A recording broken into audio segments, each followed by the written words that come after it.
ID Systems work within the utilities sector, mainly within the water sector. The main customers at the moment are Scottish Water and United Utilities. We're doing a lot of work at the moment across United Utilities region, which is Cumbria, Lancashire, right down as far as Manchester. This is the 20th anniversary of ID Systems this year. The company was set up initially to address a problem Scottish Water had with telemetry systems, and we've been fortunate to retain the framework for telemetry provision up until now and for the next 6 to 8 years. We're very close to Scottish Water. We understand their environment, we understand the challenges they have with SEPA and with the public.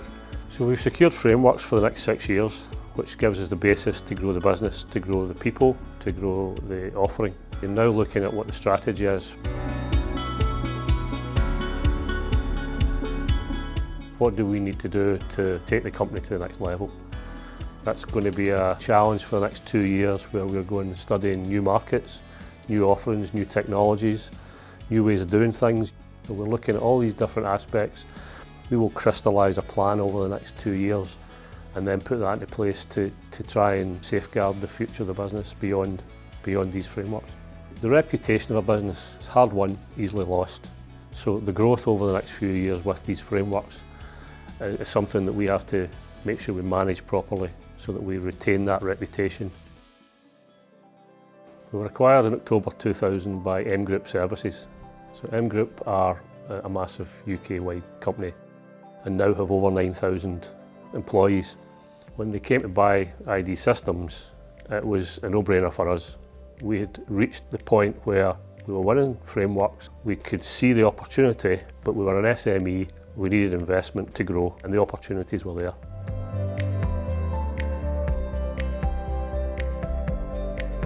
We're going to grow to probably double the turnover in the next 12 months, so we're going to need a lot more staff. We're operating from an office now in Preston, which was opened 6 months ago. We've only this week taken an office in Inverness, which will allow us to cover the north of Scotland. From an M Group Services point of view, it's UK-wide growth. M Group Services recognised that we offered something they didn't have. Before M Group Services came along and acquired ID Systems, we were discussing investment with Scottish Enterprise, so we'd had some support there.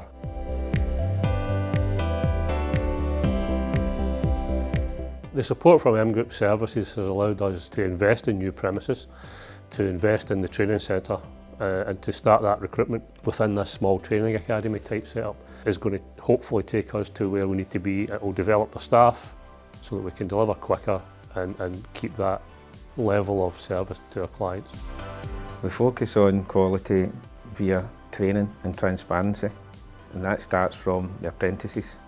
We have a training regime in place whereby they get trained in basic skills. What we strive for is to make sure that the quality meeting the specifications, meeting the client's requirements, so that no quality defects in the product as it leaves this factory. That's the same with a new start within the business. They get buddied up with an experienced assembler. Throughout the life cycle of the build, they get quality checks, and that's fed back through our lessons learned at the end of the build.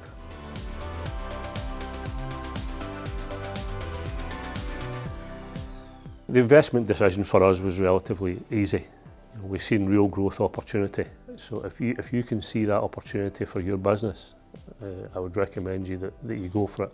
But you have to be really sure and really committed.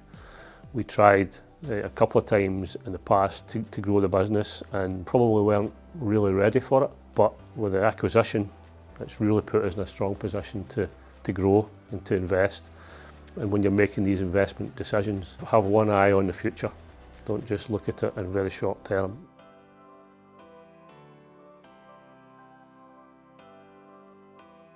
Having joined Seed within the past couple of years, the benefits to the business there will not only be from some of the training and mentoring opportunities that they offer, but also through the networking offering, through different clients, different potential suppliers, potentially different partners, because as we grow, we won't necessarily deliver 100% of that in-house. We will have to rely on a supply chain. So the collaboration across Seed will hopefully allow us to reach out to local suppliers and local businesses to help us on this journey.